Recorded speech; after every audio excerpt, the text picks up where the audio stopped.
Hello, my JPU family. Welcome to another episode of Jamaica Politics Uncovered. New subscribers, welcome, and returning subscribers, welcome back. So, for this one, guys, the big question: who is really leading in the polls? Let's talk about it. We're going to go back to 2020 just a little bit to look at the chronology of the polls and performances, and then leading up to the most recent polls to see if it makes sense. So here we have Prime Minister Andrew Holness and Mark Golding.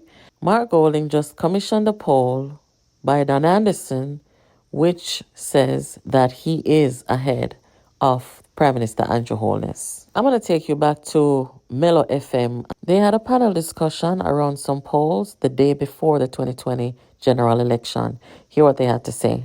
And the PNP must go back to the drawing board, re-examine their position, and decide what is going to be their message.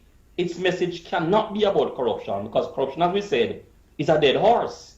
Something must be taken into consideration, new by the People's National Party, that will take them in the driver's seat in terms of their attractiveness to the people of Jamaica. Otherwise, they will be in opposition for a longer time. So what were we dealing with just before the 2020 general election? We know that these guys played a significant role in the defeat of the PNP. We know now, after some leaks and, based on the activities that they were doing, we saw that there was a clear sabotage operation against Dr. Phillips after he defeated them for the leadership of the party, which was just a year before the general election was called. So between the sabotage operation that they carried out on their leader and the party, and the fact that there was the COVID, and also the fact that the PNP really didn't get a chance to go to the electorate in the normal fashion of how people would do it. They didn't have a chance to plan and prepare themselves properly for an election, because when you have a guy come in and challenge you 1 year before the election, it takes away time, effort to really get your election machinery together. So that's what these guys did. And I would venture to guess that they did that so deliberate that they wanted the PNP to lose. So let us look at Mark Golding now, the new leader of the PNP. So 2 years into Mark Golding's leadership, Mellow FM came out with some polls, and I think Bill Johnson, who is the pollster, rest in peace to Bill Johnson, he's a pretty credible pollster. What I like about this poll is that it was not commissioned by any political party. So I'm going to let you hear what Bill Johnson's findings were 2 years after 2020, when Mark Golding became the PNP's new leader. Let's look at the favorability ratings of current opposition leader and PNP president Mark Golding. How did he poll? Okay, well, he has a long and difficult hill to climb before he becomes a viable political figure in Jamaica. In our survey 18 months ago, 32% approved of the job he was doing as Shadow Minister of Finance, 17% disapproved, and 51% weren't sure. Well, this time we asked a different question: do you have a favorable or an unfavorable opinion of him? And as you can see, only 17%, or 1 in 6, Jamaicans have a favorable opinion of him. 33% have an unfavorable opinion. That's 1 out of every 3, of course. And 50% don't know enough about him to have an opinion. Now, he's underwater in every demographic and political group except the PNP. But even within the PNP, only 40% of the people have a favorable opinion of him.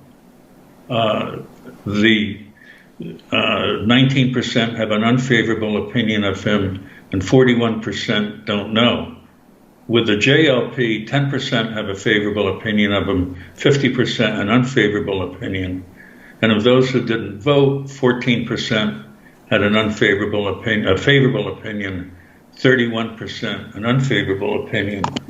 Now, his numbers are actually much worse than Peter Phillips's numbers were 18 months ago. At that time, 34% had a favorable opinion of Peter Phillips, 40% an unfavorable opinion, and 26% weren't sure. So Mark Golding really has an awful lot of work to do if he's going to be a viable candidate in the next general election. So from a 17% favorability poll in 2022, Mark Golding decided to start commissioning his own polls. So he pays for and commissions his own polls by none other than pollster Don Anderson.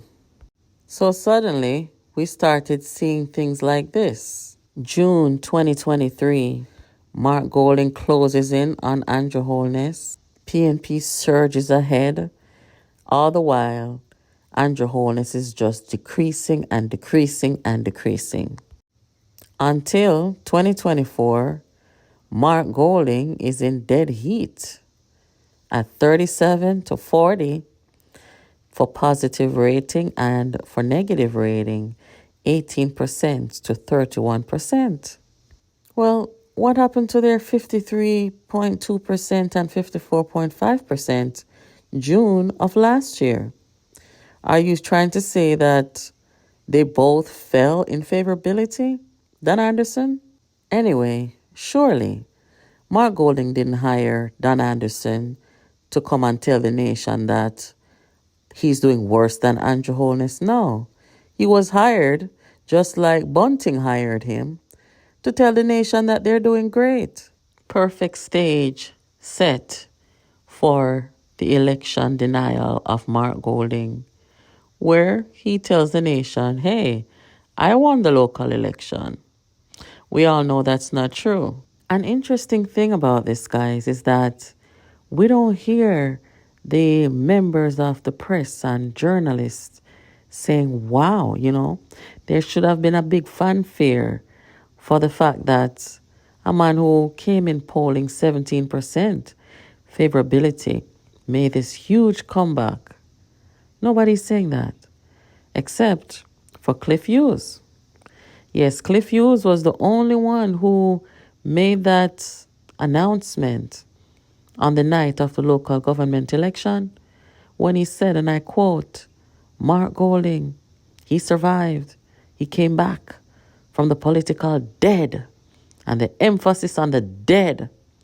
Well, not even an hour later, Cliff Hughes withdrew his statement declaring victory for Mark Golding. He said, you know what, I don't have enough data to do that, so we're just going to withdraw our statement.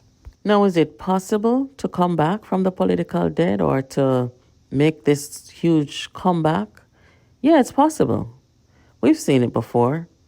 But it's not a situation where you start commissioning your own polls to tell a country or a nation that you're doing great. You don't pay your own pollsters to tell people that, And you certainly don't deny that you lost elections. That's not how you do that. And that's what we see coming from Mark Golding, is that he tells people he's leading by paying for and commissioning his own polls. And then he comes out and denies elections, undermines the electoral system and the EOJ, ECJ. So these are very unprecedented times in Jamaica. But guys, another interesting fact happening in Jamaica on our political landscape at this time is that the one thing that remains constant is the apathy, the voter apathy that is seen in these polls too.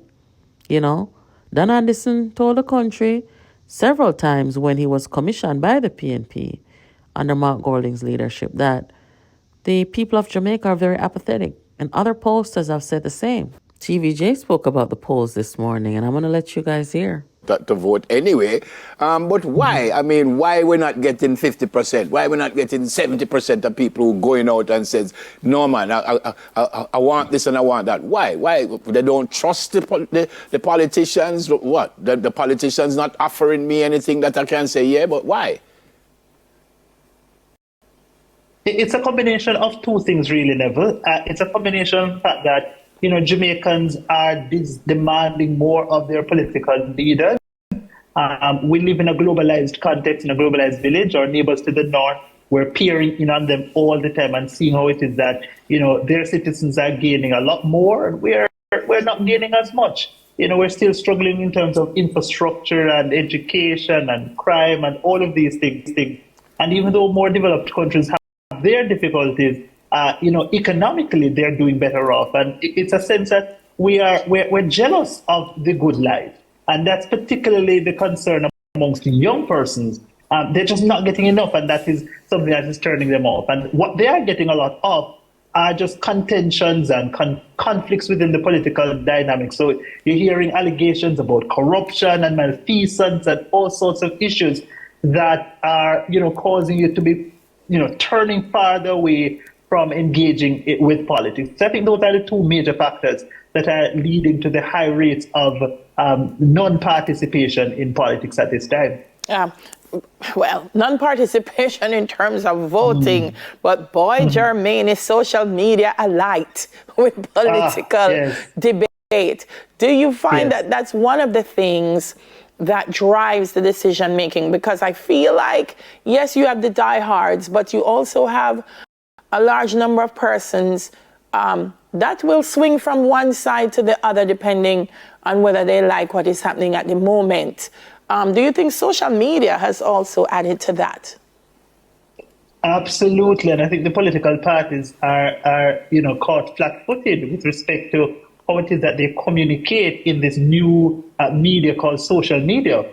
So we're not in the era anymore where the non-committed are going to be coming out to political rallies and getting revved up and excited. It is a generation of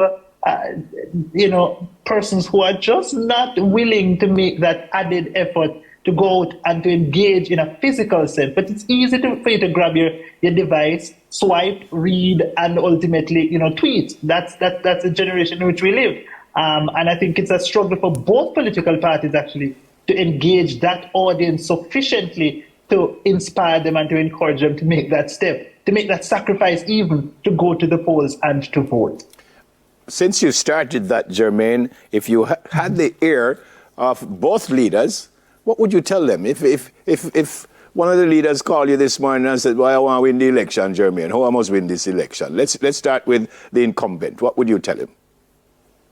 So for the incumbent, I think that what they're doing is generally good, pressing the government in terms of talking about the things that are really resonating with the people. The fact that, people are finding the macroscopic elements of their lives not being attended to, the microscopic elements of their lives not being attended to with any sufficient degree of responsiveness. People aren't having their roads fixed. Inflation is still a major thing that is eating out of the capacity of their earnings to really deliver real results for them. I think the administration recognizes that. So I think the opposition is gaining ground in terms of making Jamaicans realize that, one, their lives are hard, and ultimately what they need now to do is to promote to Jamaicans a narrative that says, yes, we know your lives are hard, but we can deliver a better life for you. I think that we're not getting enough of that. I think we started to get that more coming out of the budget debates in terms of the suggestions from Mark Golding and so forth. So I think we need a lot more of that, more than the negativity, but more of the positive, results that will come from a People's National Party government. And from the JLP, I think they need to do a lot more in terms of promoting the good things that they have done, because the administration, like them or not, they have done a tremendous amount over the last almost 2 terms now to deliver results at the macroscopic levels. But I think what a lot of what they've been speaking about are the macroscopic indicators, the big economic indicators. They now need to be speaking a lot more about how it is that in tangible, meaningful ways they're making impact in people's lives. So, who is really leading in the polls?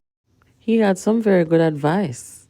And it is that the government, like we have said on this program, needs to get its communication and information in order because they've done some good things. And he also advised that the opposition should stop attacking and tell the Jamaican people what they're going to do and how Jamaica will be a better country with them in the government. Guys, in politics, there is a difference between opposing and attacking.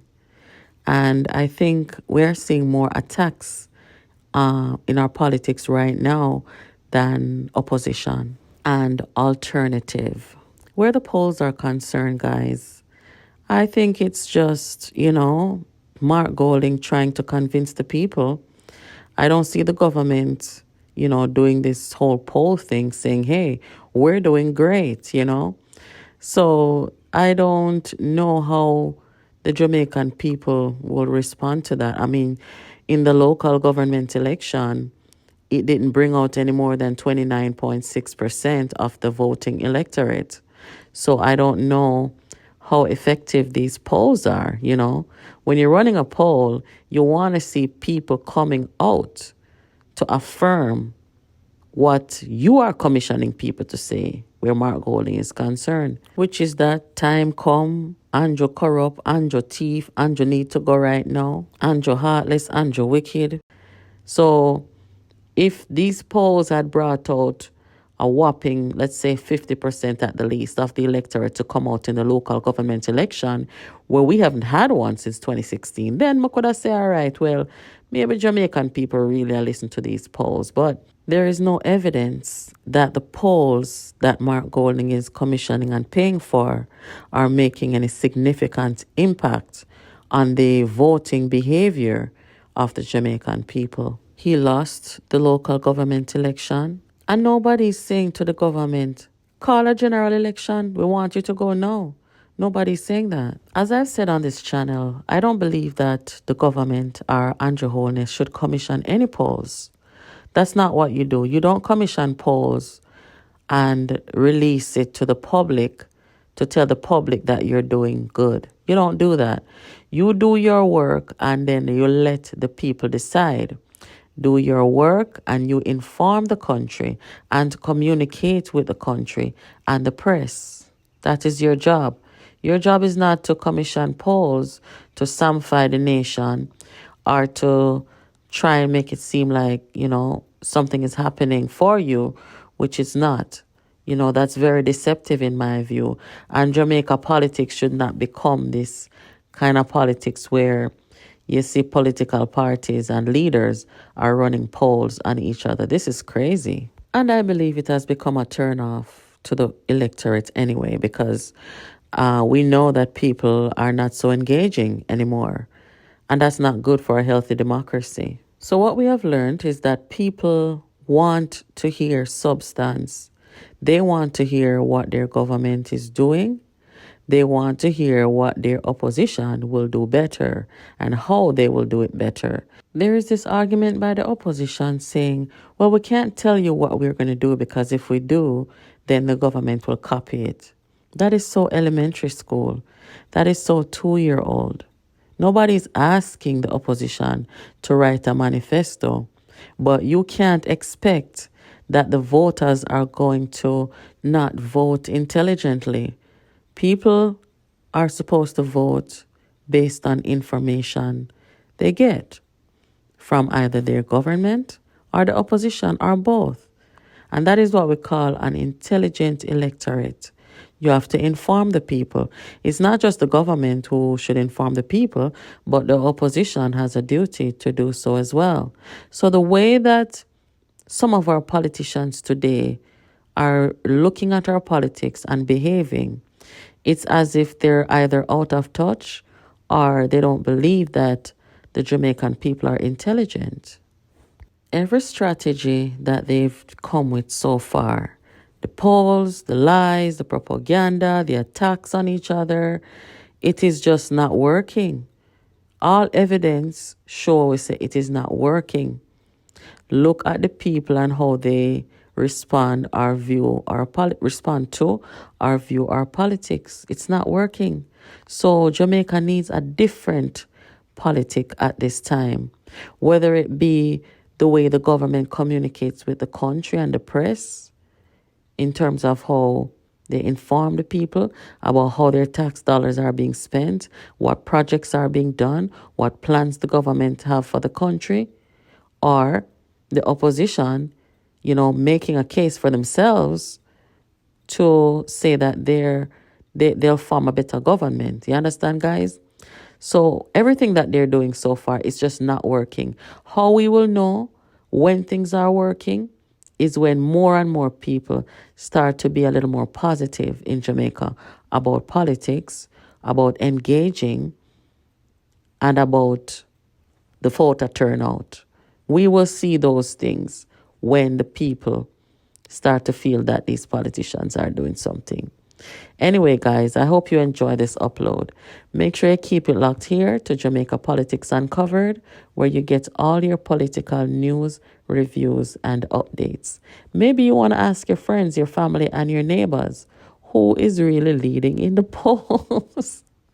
Anyway, guys, I'll catch you in the next upload. Take care.